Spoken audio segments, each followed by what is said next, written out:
बोल वृंदावन बिहारी लाल की जय, राधा रानी सरकार की जय।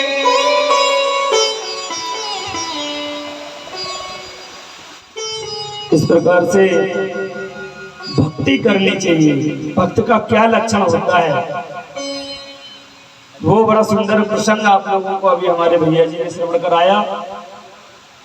आइए कथा को आगे बढ़ाएं, क्योंकि समय की बड़ी मर्यादा रहती है। आज बड़ा सुंदर गोपियों के साथ में भगवान रास करते हैं।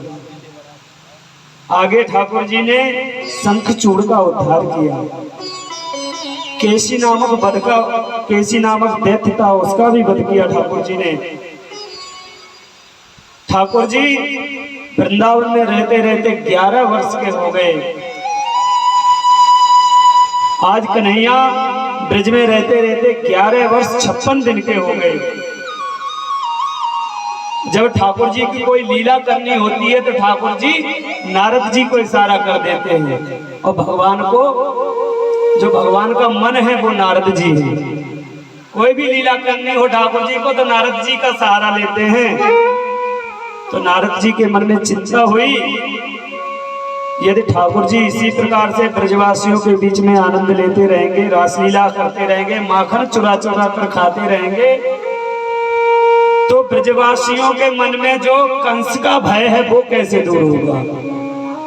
तो नारद जी कंस के दरबार में पहुंचे और कंस से कहते हैं, अरे चेलाराम कुशलता है? कंस कहता है, गुरुजी कोई कुशलता वशलता नहीं है। जब से हमने सुना है कि मेरे को मारने वाला ब्रज में पैदा हो चुका है, मैं रोज एक नया राक्षस भेजता हूँ, एक नए दैत्य को रोज ब्रज में भेजता हूँ, लेकिन ना तो वो दैत्य आया और ना उसकी कोई खबर आई। नारद जी कहते, बेटा गुरु जब तक मंत्र नहीं दे तुम आगे बढ़ते ही नहीं हो। यहाँ मानो नारद जी एक संदेश और देते हैं, कहते मूर्ख और संग दूसरों के फूकने पर ही बजता है। तुमको बता के गए थे तो जहां जितना बताया उतने पर ही खड़े हो, अब फिर कुछ बताएंगे तब आगे बढ़ोगे, मतलब तुम मूर्ख हो। लेकिन कंस से इतनी बात स्पष्ट कहने की हिम्मत नारद जी की, इसलिए नारद जी कहते हैं, बेटा गुरु से मंत्र लो तब उद्धार होगा।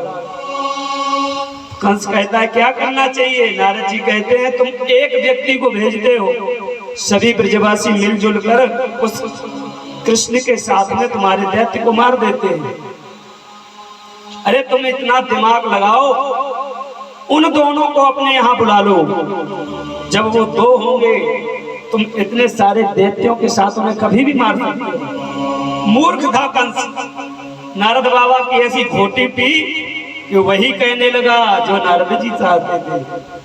नारद जी ने कहा, अब भैया मैं तो जाता हूं क्योंकि मुझे टाइम नहीं है।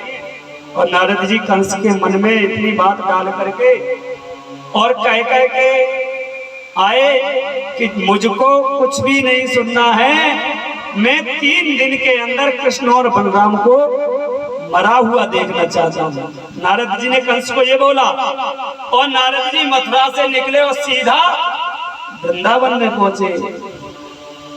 वृंदावन में जाकर नारद जी सीधे कृष्ण और बलराम के पास पहुंचे और कन्हैया से कहते हैं, लाला गोपियों के साथ रास रचाते रहोगे या कुछ और भी करना है?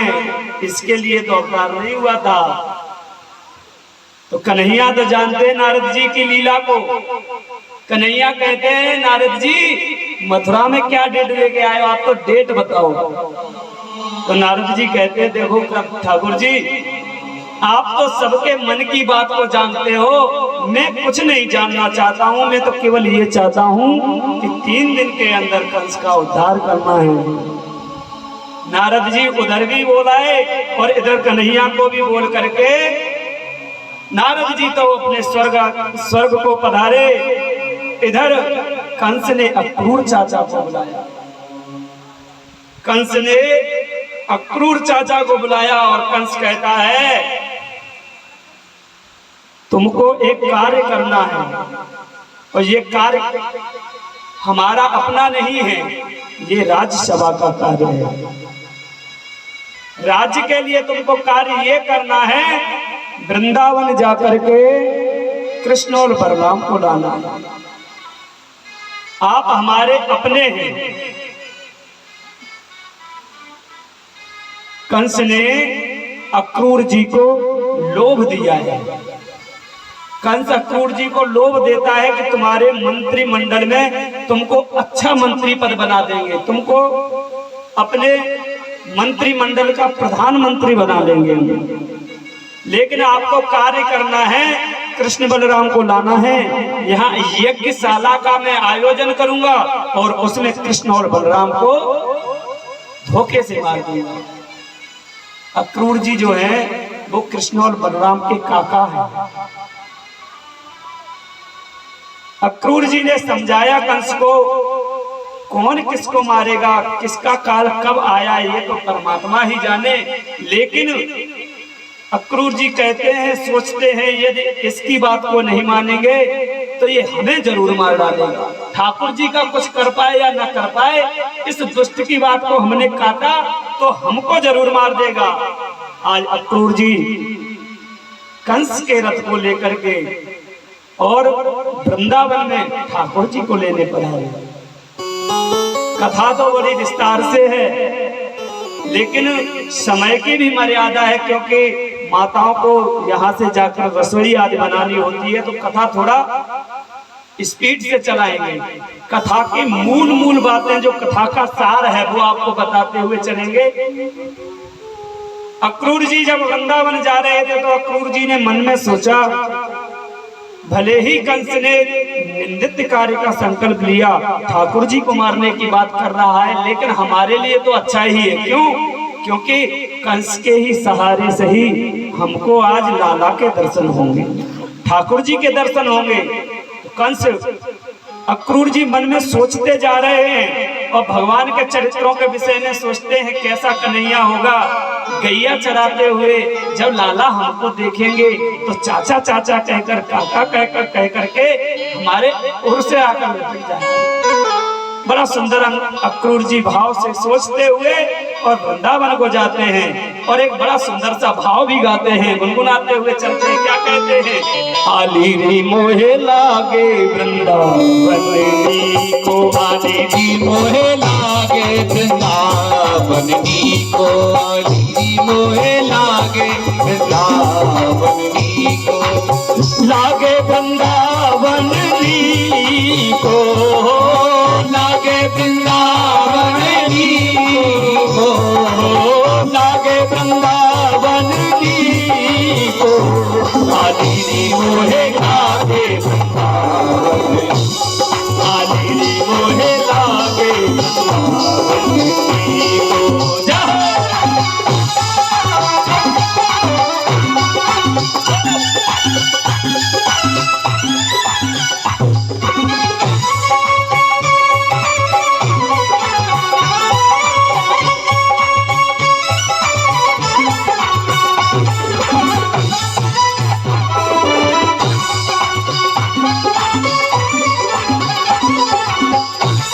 घर तुलसी ठाकुर सेवा, घर घर तुलसी ठाकुर सेवा, घर घर तुलसी ठाकुर सेवा, ओ घर घर तुलसी ठाकुर सेवा, दर्शन गोविंद जी को, दर्शन गोविंद जी को, आली री मोहे लागे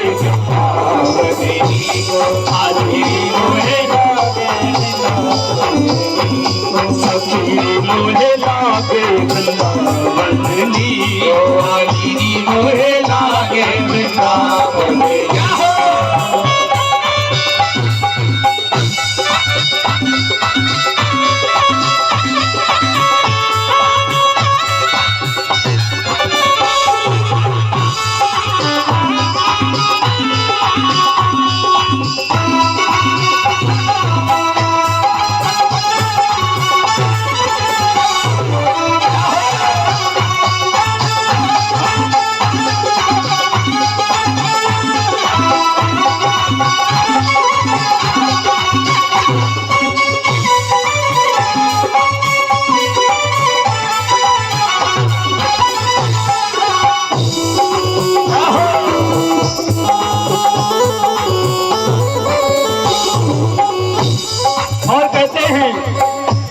कुंजन कुंजन फिरत राधिका, कुंजन कुंजन फिरत राधिका।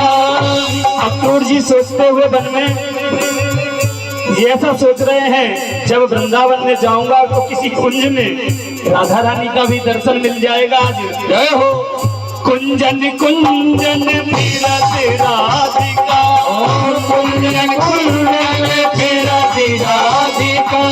सबद सुनत मुरली को, सबद सुनत मुरली को, सखी मोहे लागे हरि मोहे लागे, हरि मोहे लागे, हरि मोहे लागे, हरि मोहे लागे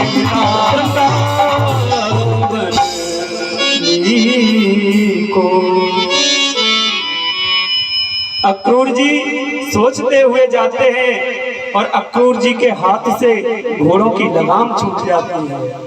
अभी भी मथुरा से वृंदावन की दूरी केवल 10 किलोमीटर है। प्रातः काल अक्रूर जी निकले रथ लेकर, लेकिन सुखदेव जी कहते हैं अक्रूर जी को जब वृंदावन पहुंचे तो शाम हो गई थी, गोधूली बेला में पहुंचे। पूरा दिन अक्रूर जी को वृंदावन पहुंचने में लगा। आखिर इतना क्यों समय लगा, क्या कारण है? तो बताते हैं सुखदेव स्वामी, अक्रूर जी भाव में डूब जाते हैं और घोड़े हरी हरी ब्रज की सुंदर घास को खाते खाते चरते चरते दूसरी दिशा में रथ को लेकर निकल जाते हैं। जब काफी दूर निकल जाते हैं तो अक्रूर जी की भाव समाधि टूटती है और अक्रूर जी सोचते हैं हमें तो वृंदावन जाना था और रथ छठीकरा पहुंच चुका। तो अक्रूर जी पहले वृंदावन न जाकर 10 किलोमीटर दिल्ली मार्ग पर निकल गए, फिर वापस आते हैं। इस प्रकार से अक्रूर जी को पूरा दिन लग गया ब्रज पहुंचते पहुंचते। और ब्रज में पहुंचे तो अक्रूर जी ने देखा आज ब्रज में धूल उड़ रही है। बहुत सारी गायें वन से जंगल से चरकर ब्रज की तरफ वृंदावन की तरफ जा रही है और जो धूल उड़ी है वो ठाकुर जी के चेहरे पर धूल जमी है।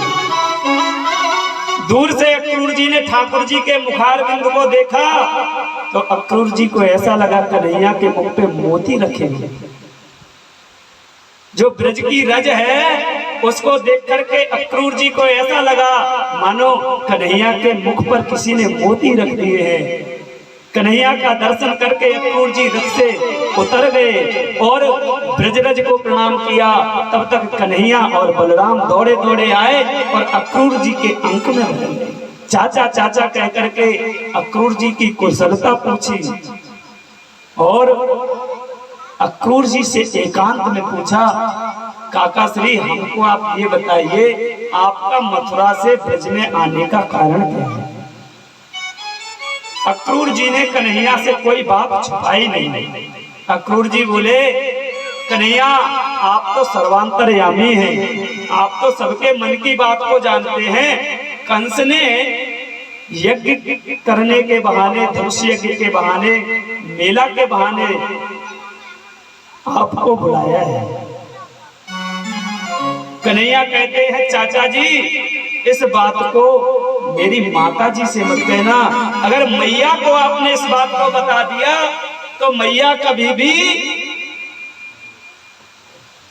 मथुरा नहीं जाने देंगे। आज अक्रूर जी लाला की बातों को मान करके नंद भवन में प्रवेश करते हैं।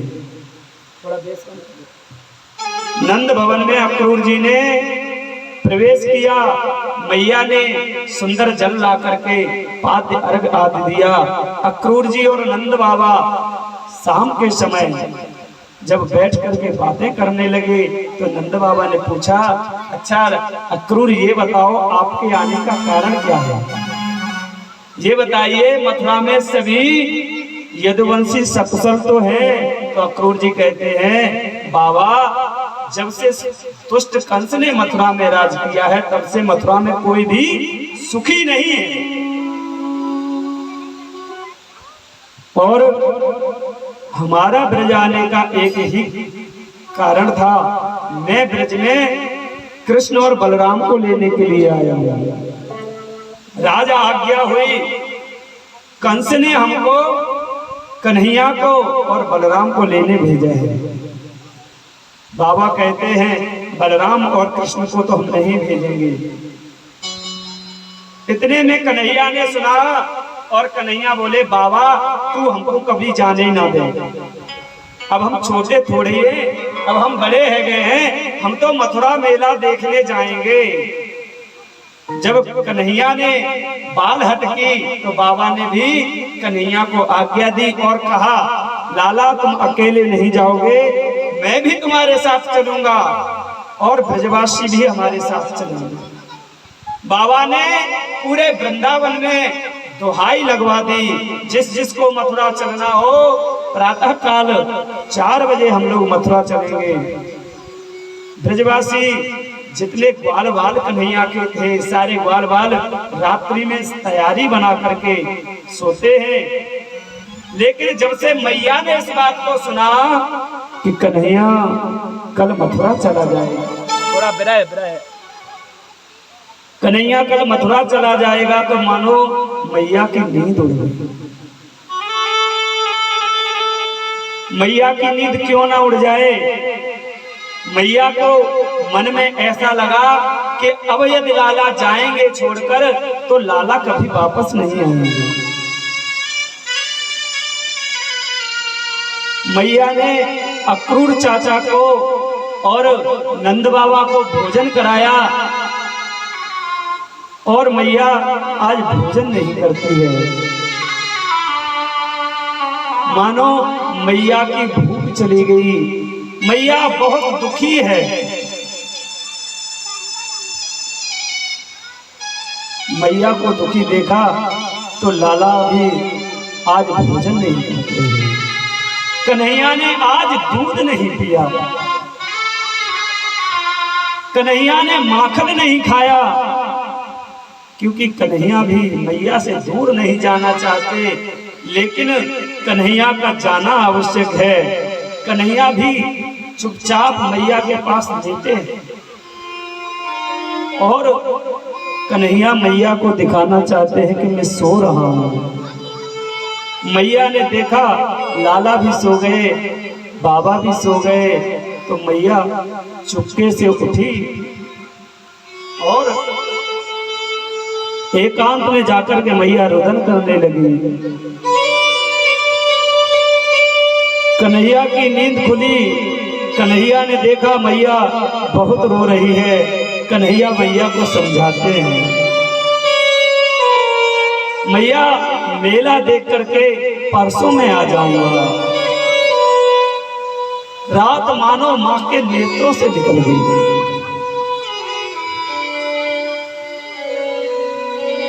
जो मां ब्रह्म मुहूर्त में प्रातः काल कन्हैया को जगाती थी, आज मैया ने कन्हैया को जगाया है। सुखदेव स्वामी कहते हैं मैया कन्हैया को इसलिए नहीं जगाती, लाला जितना देर तक विश्राम कर रहे हैं, जितना देर तक सो रहे हैं, तब तक ही लाला हमारे पास है।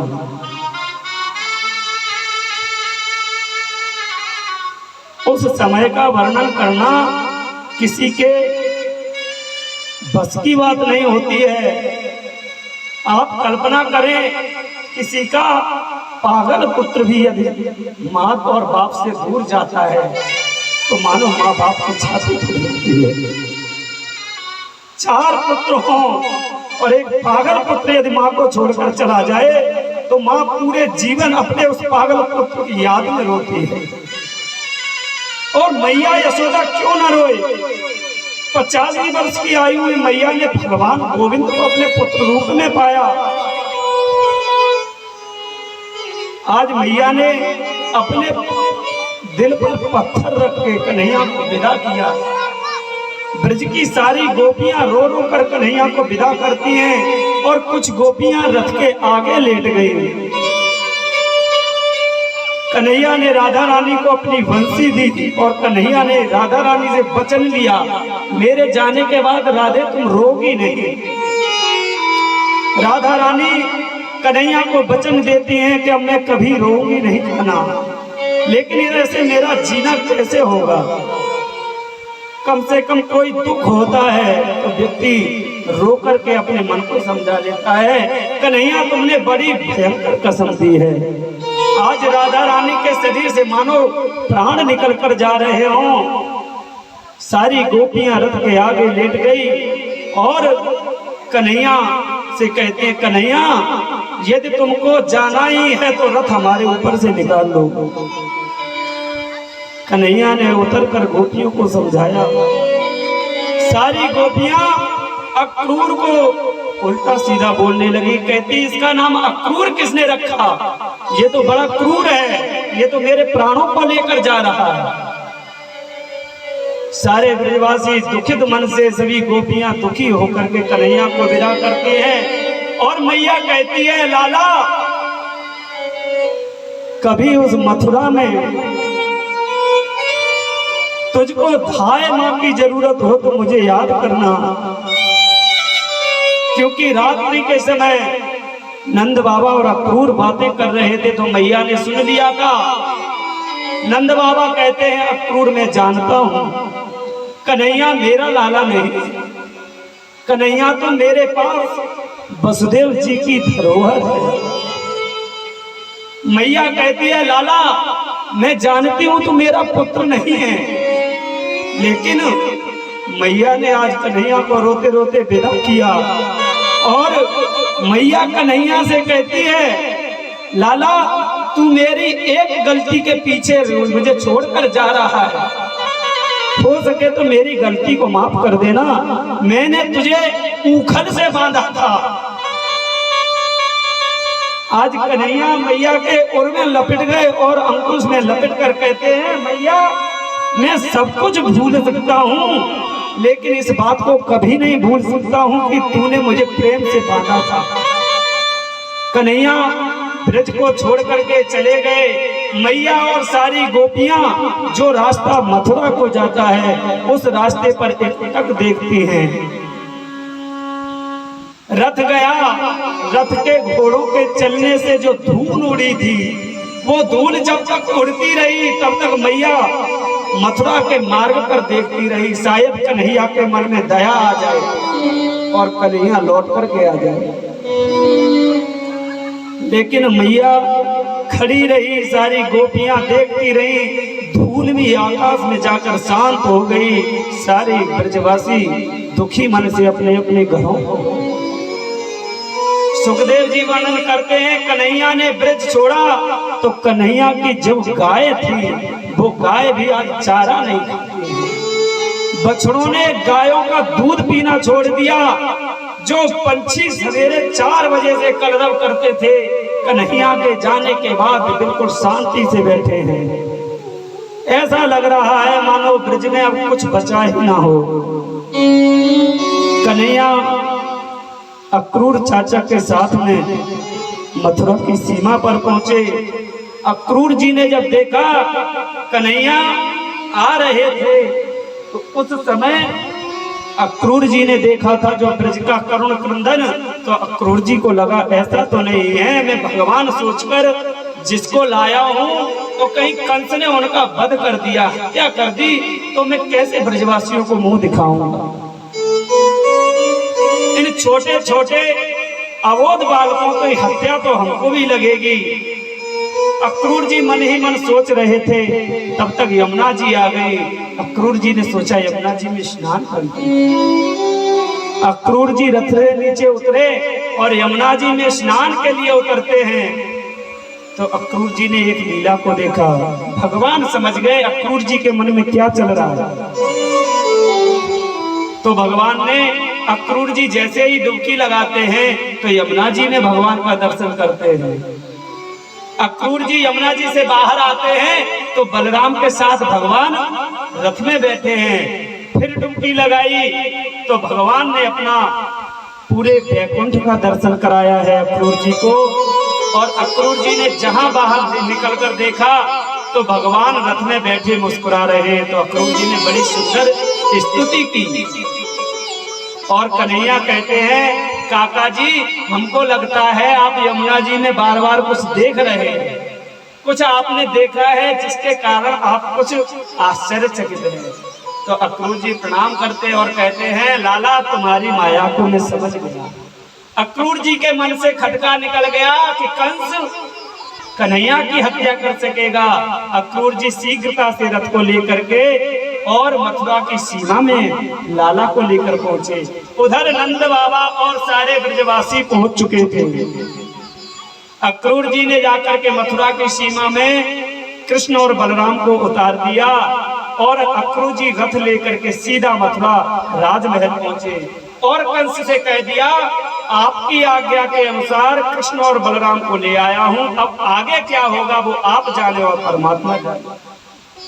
आगे कन्हैया ने आकर के बाबा को प्रणाम किया और बाबा से कहते बाबा मैं मथुरा को मेला देखना चाहूंगा। बाबा कहते लाला ये मथुरा है, ये वृंदावन नहीं है। वृंदावन में तू किसी को भी गाली दे देता है। वृंदावन में सारों तो ऐसे बोले कि जैसे कि कोई लड्डू पेड़ा खवा रहे हो। सारे बोलने में तो ब्रजवासियों को नेक भी शर्म ना लगे। तो नंद बाबा समझाते हैं लाला या मथुरा में तूने किसी को गाली दे दी तो लड़ाई होगी, गलत हो जाएगा। जब बाबा की बात को सुना तो कन्हैया कहते हैं बाबा बलदाऊ भैया के साथ में भेज दो। बाबा ने बलराम के साथ में जाने की आज्ञा दे दी। कन्हैया आज बलदाऊ के साथ में मथुरा देखने जाते हैं। मथुरा की ब्रज नारियों ने देखा तो जब कन्हैया मथुरा की गलियों से गुजरने लगे तो मथुरा की गोपियों ने अपने झरोकों से कन्हैया के ऊपर पुष्प वर्षा की। लाला आज सीधे यमुना जी पर पहुंचे और यमुना तट पर जाकर के कन्हैया ने सुंदर स्नान किया, सभी ग्वाल बालों ने स्नान किया।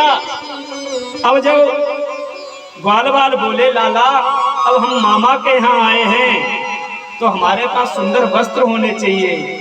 सामने लाला ने देखा एक धोबी वस्त्र धुलता है और वो जो धोबी है वो कंस के वस्त्रों को धुलता है।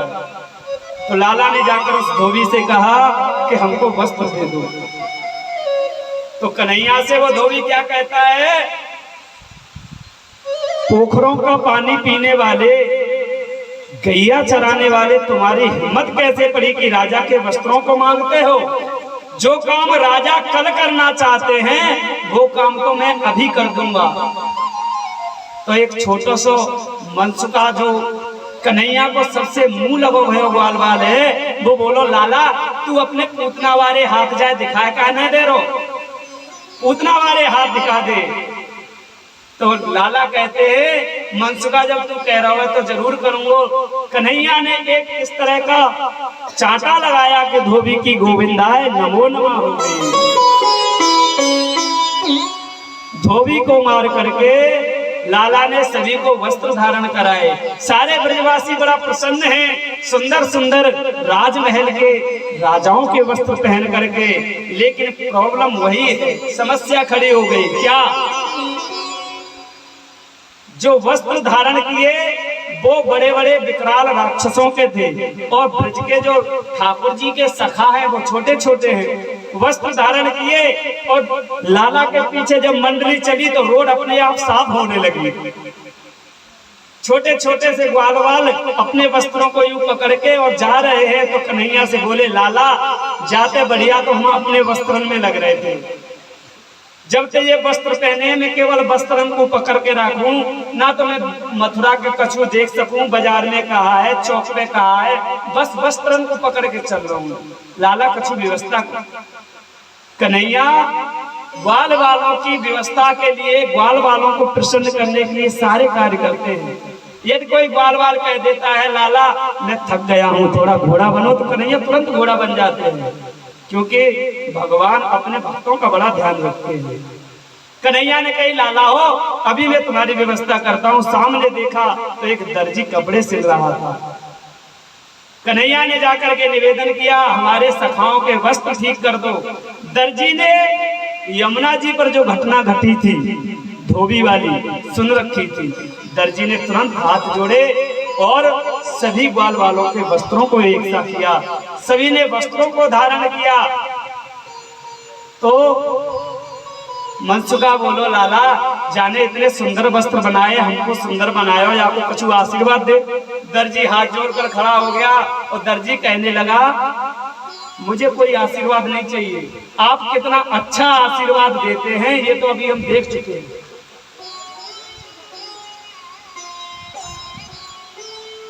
इस प्रकार से ठाकुर जी ने दर्जी को आशीर्वाद दिया कि कलयुग में तुम्हारा बड़ा आनंद होगा।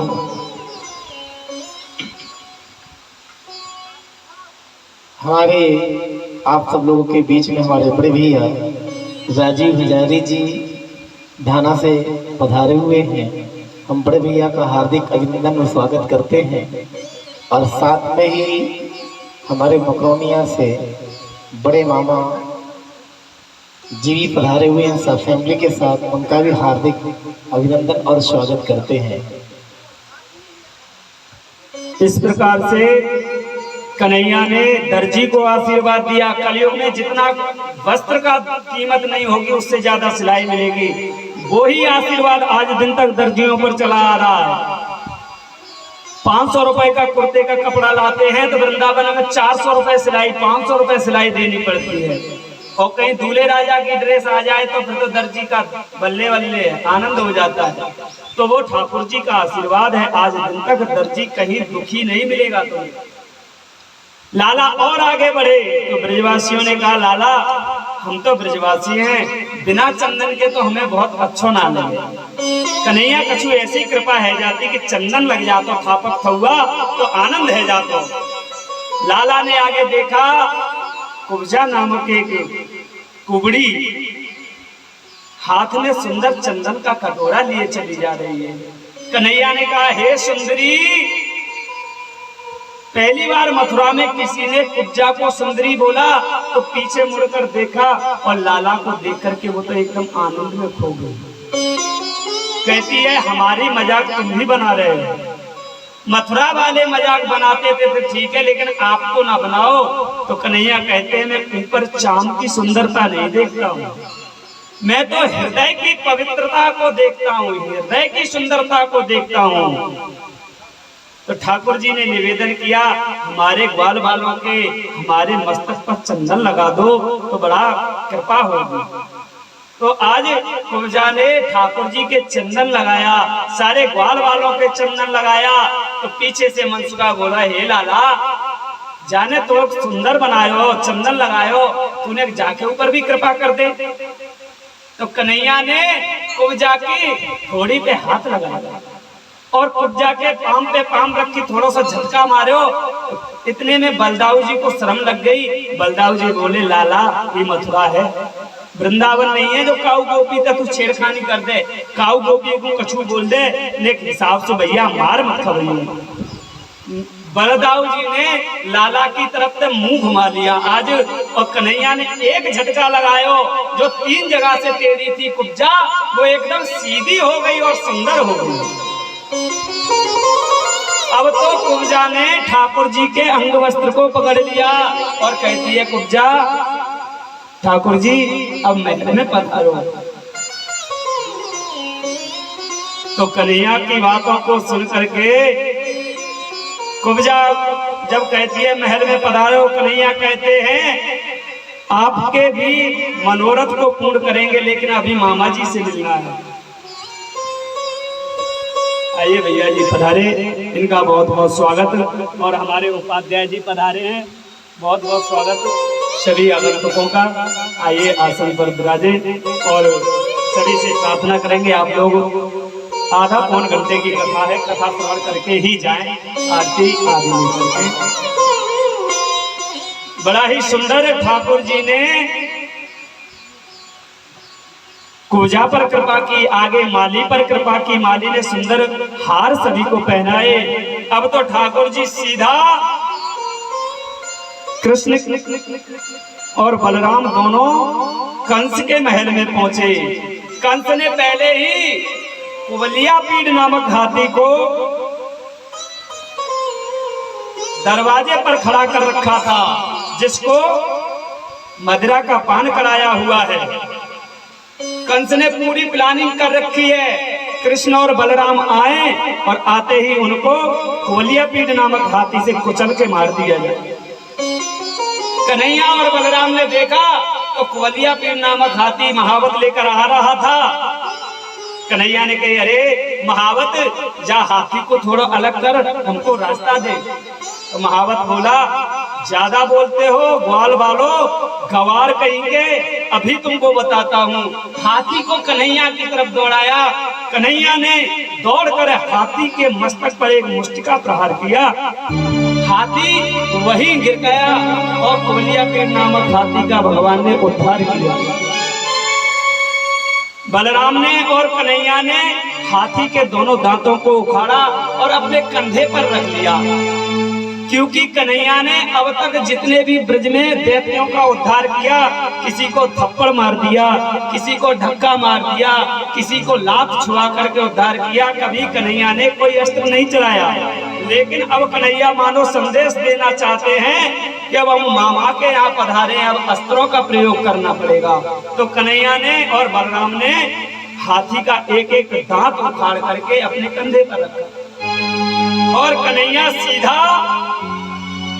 वहां पहुंचे जहां पर कंस ने मल्ल युद्ध की तैयारी कर रखी थी। यहाँ पर सुखदेव जी एक बड़ा सुंदर श्लोक बोलते हैं और कहते हैं कि जब कन्हैया बलराम के साथ में रंगशाला में पहुंचे तो सुखदेव जी बड़ा सुंदर वर्णन करते हैं।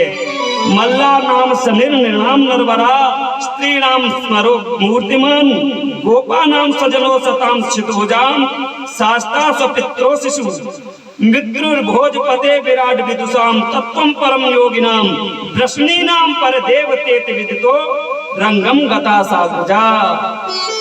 सुखदेव जी कहते हैं मल्ला नाम शनिर निर्णाम निर्णाम। जब मल्लशाला में ठाकुर जी पधारे तो जो पहलवान लड़ने वाले थे उनको भगवान बहुत बलशाली पहलवान नजर आ रहे। जो वहां पर स्त्रियां आदि बैठी थी, जो नववधुएं थी, उनको कन्हैया कामदेव के रूप में नजर आए और जो गोपियां थी, मातुल्य थी, उनको कन्हैया अपने पुत्र की रूप में नजर आए। और जो कंस था, कंस को ठाकुर जी साक्षात काल के रूप में नजर आ रहे हैं। और जो वहां पर संत आदि बैठे थे उनको भगवान गोविंद की रूप से नजर आ रहे हैं, परमात्मा रूप में नजर आ रहे हैं। इसी बात को गोस्वामी तुलसीदास जी कहते हैं। क्या कहते हैं? जाकी रही भावना जैसी, जाकी रही भावना जैसी, प्रभु मूरत तिन देखी तैसी, प्रभु मूरत तिन देखी तैसी, जाकी रही भावना जैसी, प्रभु मूरत तिन देखी तैसी, ओ प्रभु मूरत तिन देखी तैसी। गोस्वामी तुलसीदास जी कहते हैं जिसकी जैसी भावना होती है भगवान की मूर्ति में उसको वही दिखाई पड़ता है। कंस को अपना काल नजर आए, बाल बालों को अपने मित्र नजर आए, नववधुओं को कामदेव नजर आए। बड़ा सुंदर वर्णन किया ठाकुर जी ने। चाणूर मुष्टिक आदि पहलवानों को खेल खेल में ही पराजित कर दिया, उद्धार कर दिया। और ठाकुर जी ने एक छलांग लगाई और कंस के सिंहासन पर पहुंच गए। और कंस के सिंहासन पर जाकर कन्हैया ने कंस के बाल पकड़े, बाल पकड़कर खींचने लगे। तो कंस कहता है, अरे कन्हैया क्या करता है, क्या करता है, बालों को छोड़ो, लग रहा है। कन्हैया कहते हैं, मामा जी आज जब आपके बाल पकड़े तो कह रहे हो लग रहा है तुमने हमारी माँ के कितने बार बाल पकड़ के नोचे हैं, कितनी बार खींचा है। कन्हैया ने कंस को ऊपर से नीचे पटका और कन्हैया कंस की छाती पर कूद पड़े और एक मुष्टि प्रहार किया और कंस का गोविंदाय नमो नमः।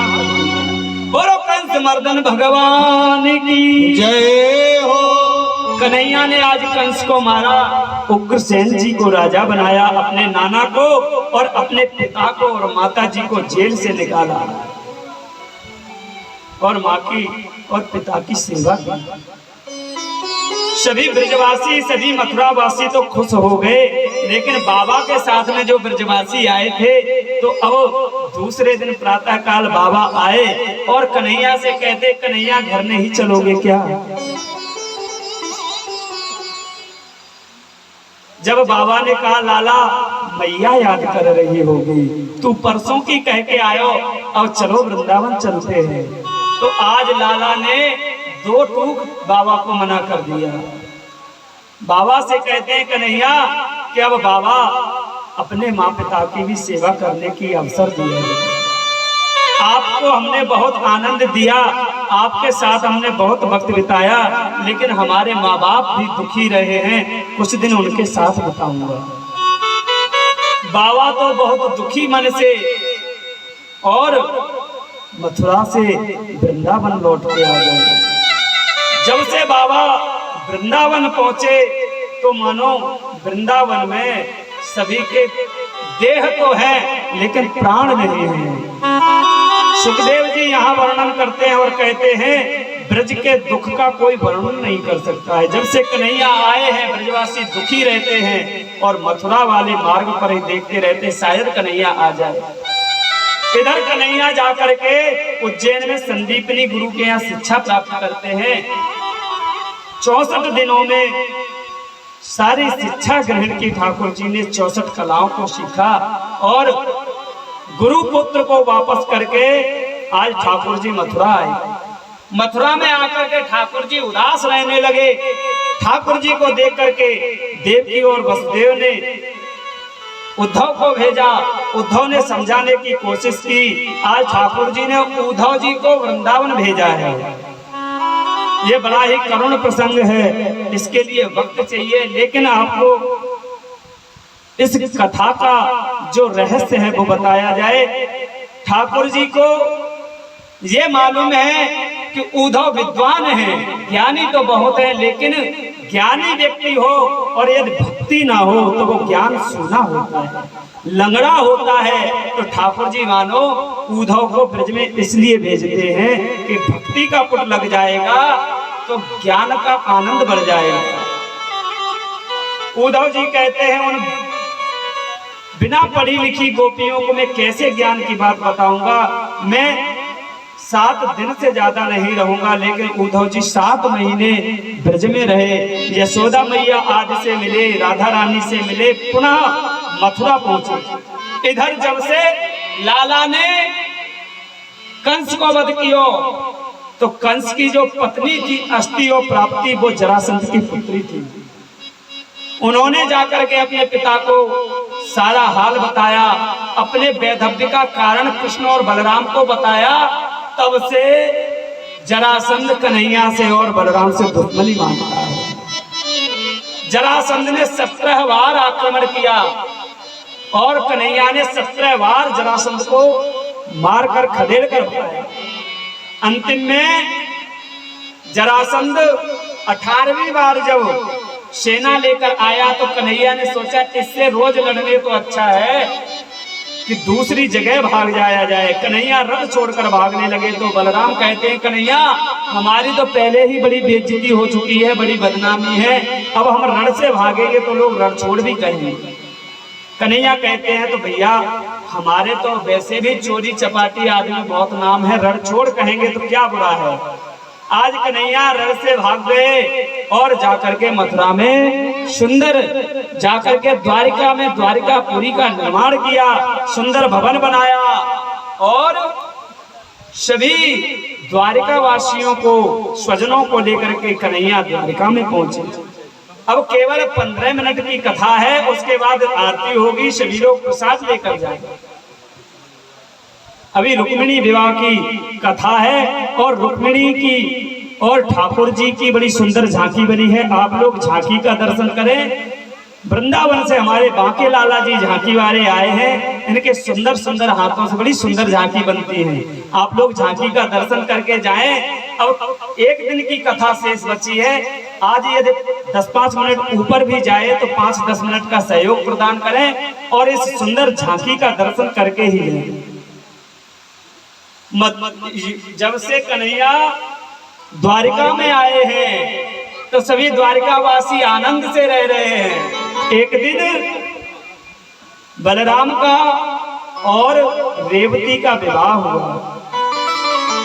बलराम और रेवती का विवाह हुआ तो कन्हैया ने जिस दिन से भाभी को देखा तो कन्हैया हमारे थोड़े से चंचल है। कन्हैया ने सोची दाऊ दादा को ब्याह है वो, तब तक दाऊ दादा कुछ मोटे ताजे ज्यादा है रहे, दिखे सेवा करनी होती है। सो दाऊ दादा को देख करके कन्हैया के भी मन में विवाह करने की इच्छा हुई। लाला सोच ही रहे थे, नारद जी ने फिर से आनंद कर दिया। नारद जी सीधा कुंदनपुर पहुंचे और कुंदनपुर में जाकर के रुक्मिणी जी के समक्ष कन्हैया की बड़ी सुंदर सुंदर कथाएं कहने लगे। रुक्मिणी ने जब सुना तो रुक्मिणी के मन में कन्हैया के प्रति प्रेम जागृत हो गया। लेकिन रुक्मिणी का जो भाई है रुक्मी, वो रुक्मिणी का विवाह शिशुपाल से करना चाहता है। रुक्मिणी विवाह कन्हैया से करना चाहती है तो रुक्मिणी ने एक युक्ति लगाई और रुक्मिणी बोली अब क्या किया जाए। तो रुक्मिणी सीधा भाभी के पास पहुंची। भैया भाभी को संबंध कछु ऐसा होए जाको ब्याह शादी ना रहे हो, चाहे वो ननद हो और चाहे देवर हो, भाभी से साठगांठ कर ले तो बिगड़ी हुई बात भी बन जाती है। जासु भैया यहाँ जितने भी भैया कथा सुन रहे हैं सबसे निवेदन है कि भाभी को नाराज ना करियो। अगर ब्याह शादी करनी हो तो मैया रुक्मिणी ने अपनी भाभी को बताया कि मैं तो कन्हैया को चाहती हूँ, लेकिन भैया शादी के लिए हमारा विवाह शिशुपाल से कराना चाहते हैं। तो भाभी ने एक उपाय बताया, कहा कि कन्हैया को पत्र लिख ले। तो रुक्मिणी जी ने बड़ा सुंदर पत्र लिखा, 7 श्लोकों में पत्र लिखा है।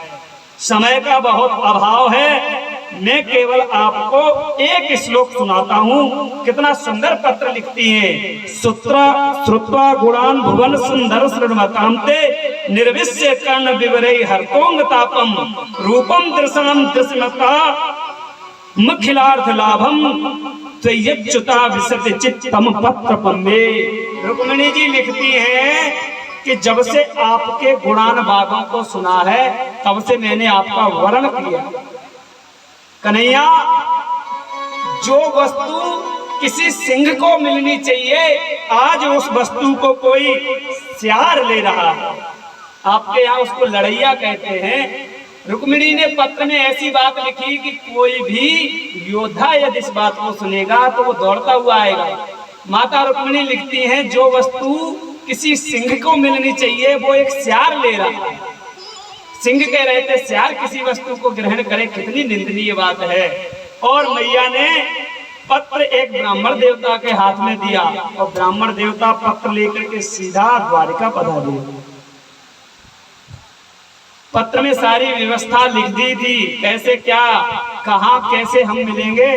कन्हैया के पास ब्राह्मण देवता पहुंचे पत्र लेकर। तो राजसभा में कन्हैया बैठे थे। ब्राह्मण देवता आए और बोले भगवान ये पत्र आपके लिए कुंदनपुर से आया है। तो कन्हैया कहते हैं पत्र आप ही सुना दीजिए। ये बताइए आप लोगों को रुक्मिणी का पत्र सुनना है क्या? माता रुक्मिणी ने क्या कन्हैया को लिखा क्या आप लोग जानना चाहते हैं? कन्हैया ने कह दिया ब्राह्मण देवता से कि हमारे यहाँ कोई बात छुपी नहीं रहती है। राजसभा में ही ब्राह्मण देवता ने पत्र को सुनाया और ब्राह्मण देवता कुंदनपुर जाने लगे। तो कन्हैया कहते हैं ब्राह्मण देवता मैं भी चल रहा हूँ, आप साथ चलें। कन्हैया ने ब्राह्मण देवता को रथ में बैठाला और सीधे कुंदनपुर की तरफ जाने लगे। कन्हैया बीच में जा ही रहे थे कि बलराम मिल गए। बलदाऊ दादा को देख के कन्हैया के जो लगाम पकड़े थे, लगाम खींचने लगी, क्योंकि कन्हैया दाऊ दादा से थोड़ा डरते हैं, क्योंकि दाऊ दादा बड़े हैं, बड़े की मर्यादा की वजह से। दादा ने पूछा कन्हैया कहाँ जा रहे हो? तो कन्हैया ने रथ रोका नहीं, इशारे में कहा वहीं जा रहे हैं। दाऊ दादा सोचने लगे वहीं जा रहे हैं, जल्दी में है, कुछ तो कारण है, कुछ बताया नहीं। मंत्रियों से पूछा, दाऊ दादा ने कन्हैया कहाँ जा रहा है? मंत्री बोले हमको पता नहीं है, एक ब्राह्मण देवता आए थे चिट्ठी लेकर के। तो बलराम को भी खबर थी कि रुक्मिणी का विवाह होना, स्वयंवर होना है। बलराम समझ गए कन्हैया कहाँ गया है। बलदाऊ अपनी सेना को लेकर लाला के पीछे पीछे आने लगे। इधर क्या होता है, रुक्मिणी जी को सखियां लेकर के बांके लाला की कृपा से मंदिर में आ रही है। भैया बांके लाल जी महाराज सखियों के साथ में रुक्मिणी जी को मैया के दर्शन कराने के लिए भेज रहे हैं। इधर कन्हैया कुंदनपुर पहुंच गए और ब्राह्मण देवता से कह दिया कि आप जाकर रुक्मिणी को बता दीजिए। रुक्मिणी को जाकर के ब्राह्मण देवता ने बताया कि लाला जी पधार गए हैं। हो गिरे जा पूजन को फूल बाग सिया महारानी आई है। गिरे जा पूजन को फूल बाग सिया महारानी आई है।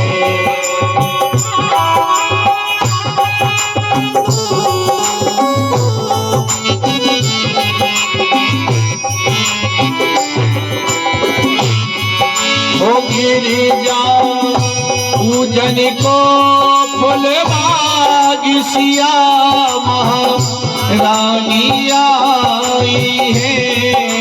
गिरी जा पूजन को फूल बाग सिया महारानी आई है। ओ गिरी जा पूजन को फूल बाग सिया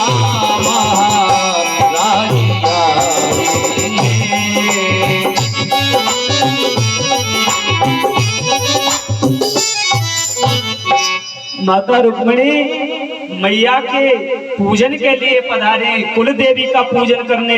यहाँ भी कुल देवी की पूजा विवाह से पहले करते हैं लोग या विवाह के बाद करते हैं। उसी प्रकार से मैया रुक्मिणी कुल देवी की पूजा के लिए जाती हैं। सखियां बड़ा सुंदर श्रृंगार कर रही हैं। आइए हम लोग भी श्रृंगार का वर्णन सुनते हैं।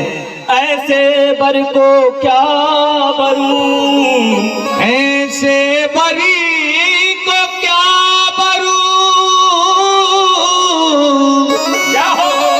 जो जन्म ले मर जाए। बर में बर हो गोपाल जी मेरो चुड़ेला अमर हो जाए। हर तुमसे लगी रे लगनिया मोए बना ले दुल्हनिया। तुमसे लगी रे लगनिया मोए बना ले दुल्हनिया। तुमसे लगी रे लगनिया मोए बना ले दुल्हनिया। तुमसे लगी रे लगनिया मोए बना ले दुल्हनिया। तुमसे लगी रे लगनिया मोए बना ले दुल्हनिया। बना ले दुल्हनिया रे बना ले दुल्हनिया। बना ले दुल्हनिया रे बना ले दुल्हनिया। तुमसे तुमसे लगी रे लगनिया बना ले दुल्हनिया। तुमसे लगी रे लगनिया मुझे बना ले दुल्हनिया।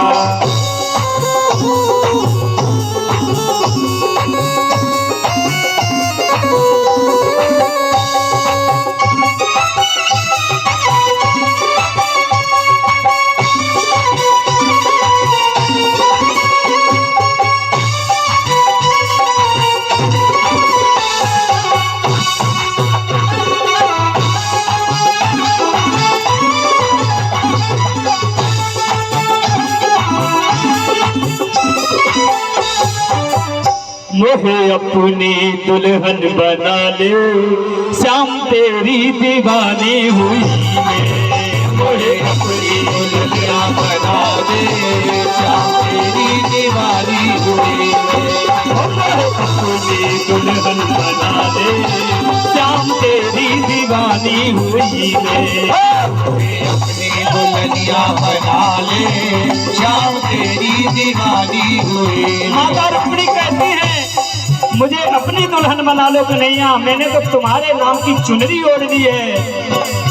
मैं तो दीवानी दीवानी दीवानी, वो मैं तो दीवानी दीवानी दीवानी, वो मैं तो दीवानी दीवानी दीवानी, ओ मैं तो दीवानी दीवानी दीवानी। माता रुक्मिणी के जहाँ पूजन के लिए गई थी, कन्हैया पहुंचे और लाला मैया रुक्मिणी को देखते देखते भगा कर ले गए। जितने सेवक आए थे, जितने अंग रक्षक आए थे, सभी खड़े खड़े देखते रह गए। कोई कहता है कितनी सुंदर जोड़ी है, कोई कहता है इसके पीतांबर को तो देखो, कोई कहता है मुकुट कितना सुंदर धारण कर रखा है, और कोई कहता है इसके घोड़े तो देखो कितने सुंदर है। मोहे अपनी दुल्हन बना दे, श्याम तेरी दीवानी हुई मैं। मोहे अपनी दुल्हन बना ले, श्याम तेरी दीवानी हुई। तेरे लिए मैंने बिंदिया लगाई, तेरे लिए मैंने बिंदिया लगाई, तेरे लिए मैंने मांग भराई, तेरे लिए मैंने मांगे भराई। आकर के अपना दे, अब आकर के अपना दे, श्याम तेरी दीवानी हुई मैं। मोहे अपनी दुल्हन बना दे, श्याम तेरी दीवानी हुई मैं। तो दीवानी दीवानी दीवानी, मैं तो दीवानी दीवानी दीवानी, मैं तो दीवानी दीवानी दीवानी, मैं तो दीवानी दीवानी दीवानी। मोहे अपनी दुल्हन बना दे, श्याम तेरी दीवानी हुई ओ मोहे अपनी दुल्हनिया बना दे, श्याम तेरी दीवानी हुई।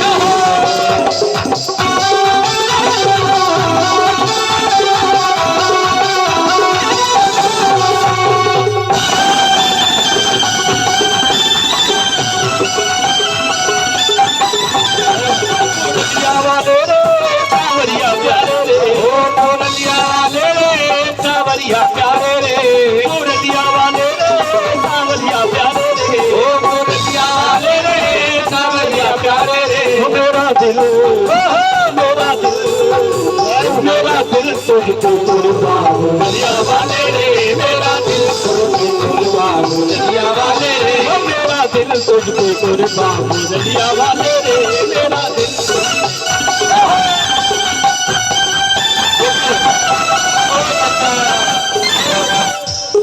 आनंद में यारो कंजूसी कर रहे गायन। अजी ऐसे ना है, हाथ ऊपर। अभी अभी नचाया था आप लोगों को। अजी बैठे बैठे भी शर्म ना लगने। हाँ? सभी लोग हाथ ऊपर करते हुए, जय सभी लोग प्रेम से हाथ करते हुए। अजी क्या कहना है?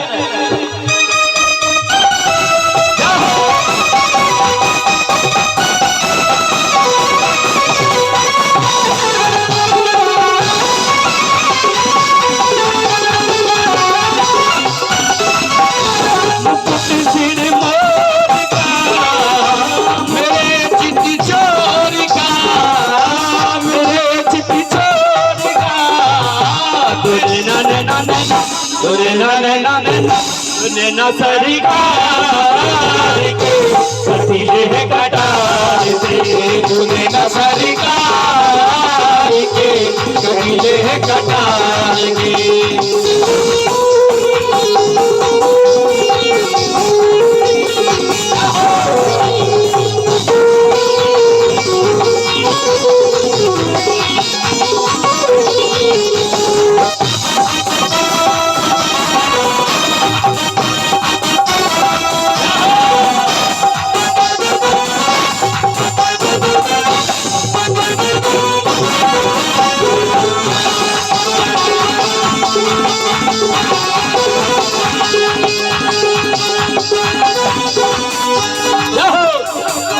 कमल लजाए तेरे नैनों को देख के, कमल लजाए तेरे नैनों को देख के, धूली गदाए तेरे कजरे की एक पे, धूली गदाए तेरी कजरे की एक पे, दीवानों ने बिचार के पुकार के, दीवानों ने बिचार के पुकार के, तूने न तूने न सरकार ये है गदा, तूने न सरकार के ये है गदा, जाओ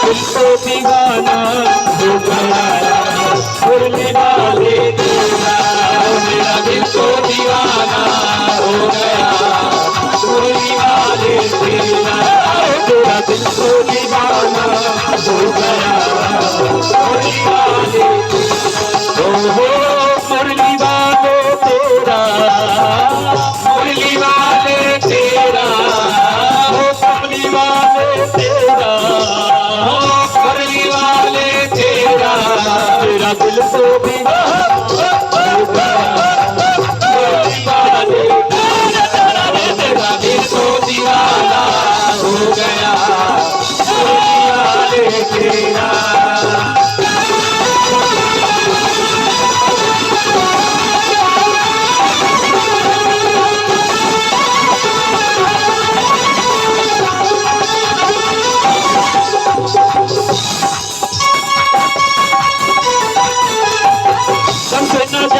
नजर मिल गई है, सबसे नजर से नजर मिल गई है, उम्र चमन की कली खिल गई है, उम्र चमन की कली खिल गई है, नजरे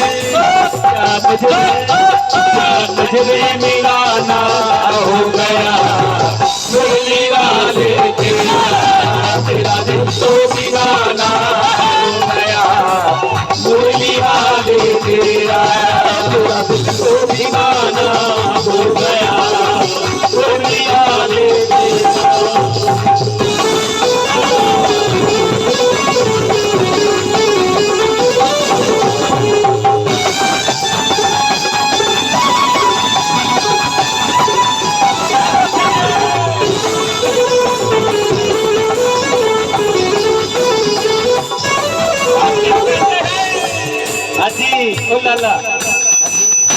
विवाह हो रहे हो कि ना जाओ, तो विवाह चले तो काबी हो गए और बच्चे हो गए दिल में ऐसा होना है, और बहुत दिन हो गए हमको कह कहते गाड़ी ना है गई पर जय हो, गाड़ी तो पड़ेगी भैया, गाड़ी तो पड़ेगी हाजी की ना पड़ेंगी, गाड़ी देते कि ना देते दूल्हा दुल्हन को, समधी को देते कि ना, तो हमारे ब्रज में कन्हैया को गाड़ी जरूर मिलती हाजी, आ जाओ तो हम लोग तो भैया राधा रानी की तरफ से हैं, जय हो। अभी आप लोगों को गाली भी सुनाएंगे, आइए कन्हैया के एक भजन को श्रवण करते। कन्हैया का श्रृंगार कैसा लग रहा है? ठाकुर जी ने बड़ा सुंदर श्रृंगार किया। ठाकुर जी कैसे लग रहे हैं? तू लगे दूल्हा सा, तू लगे दूल्हा सा मेरे यार सामने, तेरा किसने किया श्रृंगार सावरे, तेरा किया श्रृंगार सावरे, तेरा किसने किया श्रृंगार सावरे,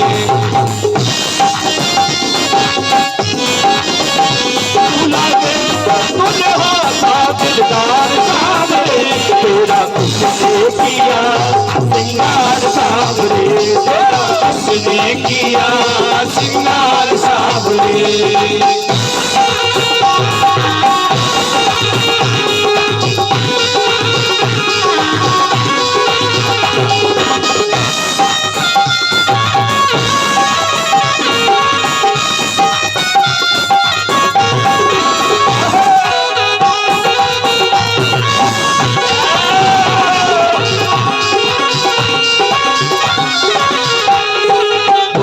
कन्हैया बोल तुझे मैं कौन सा भजन सुनाऊं, बोल कन्हैया बोल तुझे मैं कौन सा भजन सुनाऊं, ऐसा कोई राग बता दो तू नाचे मैं गाऊं, ऐसा कोई राग बता दे तू नाचे मैं गाऊं, मैं नचाता रहूं हर बार सावरे, मैं नाचता रहूं हरी बार सावरे। आप लोग सच्चाई से बताना, यहाँ जितनी भी माताएं पढ़ी, आपके घर में जब विवाह होता है आपके लड़कों का, आपकी पुत्रियों का, आप बिल्कुल ऐसे शांति से खड़े खड़े विवाह मना लेते हैं। अरे भैया ना जाने कितनी तो पोशाक मैया बदल देती हैं, एक दिन के विवाह में 10 जोड़ी कपड़े लेकर जाती हैं। भैया लोग ना जाने कितने कोट पैंट लेकर जाते हैं। आप सुंदर वस्त्र धारण ना करें कोई बात नहीं भैया, लेकिन बिना नाचे गाए तो विवाह होता ही नहीं है। ऐसे बिल्कुल खड़े हैं जैसे कि काऊ ने मने कर दी है, भैया नाचियो मत, विवाह में जाना, लड्डू पेड़ा खूब खाना, बर्फी खाना, रसगुल्ले खाना, नाचना नहीं। भैया ये ठाकुर जी के विवाह में आप लोग इसी तरह खड़े रहेंगे तो विवाह का भी कोई आनंद नहीं आएगा, और जब आप लोग जाओगे तो किसी को एक भी रसगुल्ला नहीं मिलेगा। भैया जी जिस हलवाई को बोला है रसगुल्ले बंद कराओ, इनके लिए केवल और केवल थोड़ी थोड़ी लैया दे के विदा करो, क्योंकि ये बाराती सच्चे ना है। अरे बाराती जाते हैं तो आज मेरे यार की, सब लोग नाचते हैं ना, तो आप लोग तो शांति से खड़े हो। आज मेरी शाम की शादी है, आज मेरी शाम की शादी है, आज शाम की शादी है, मेरे घनश्याम की शादी है, शादी है, आज मेरी शाम की शादी है।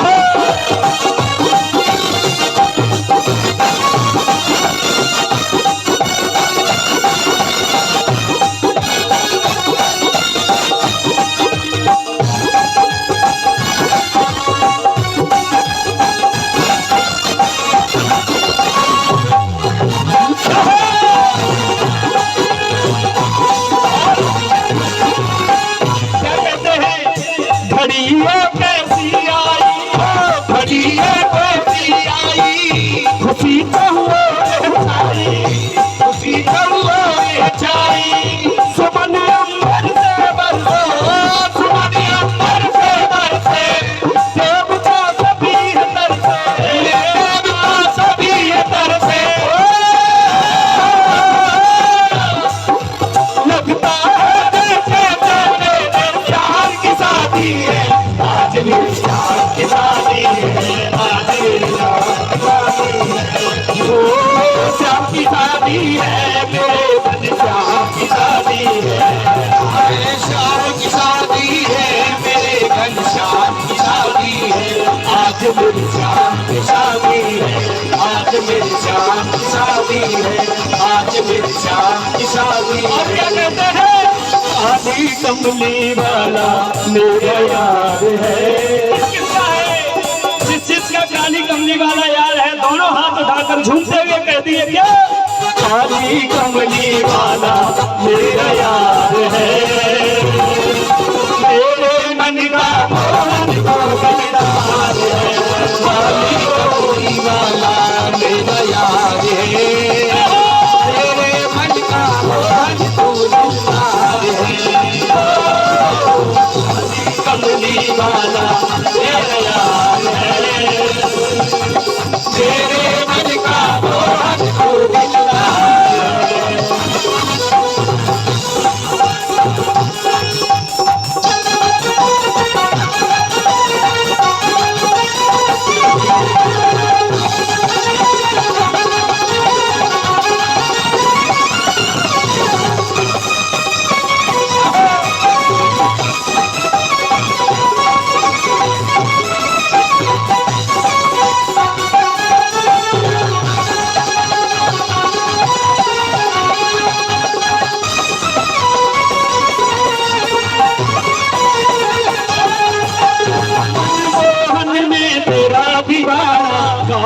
बस अब यही तराना, बस अब यही तराना, बस अब यही तराना, मनमोहन में तेरा दीवाना, गाऊं बस अब यही तराना, बस अब यही तराना, बस अब यही तराना, श्याम सराने श्याम सलोने तू मेरा रिजवान है, श्याम सलोने तू मेरा रिजवान है। मेरे मन का डाली कमली वाला मेरा यार है, मेरे मन का मोहन तू दिलदार है।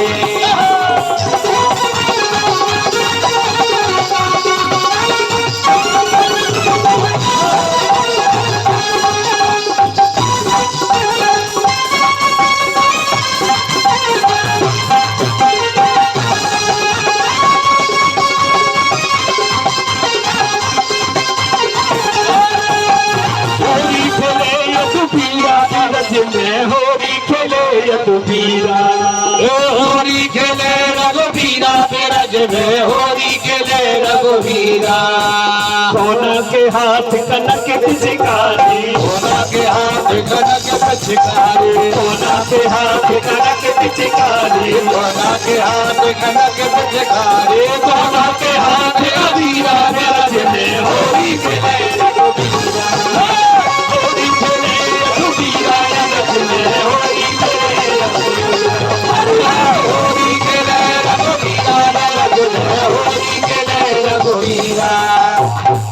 हर जुर्म ले आवे लोग लोगाई, जुर्म ले आवे लोग लोगाई, हर मची महल में भीराया बद में, होरी खेले रघुबीरा, होरी खेले रघुबीरा बद में, होरी खेले रघुबीरा। होए तऊबे श्याम,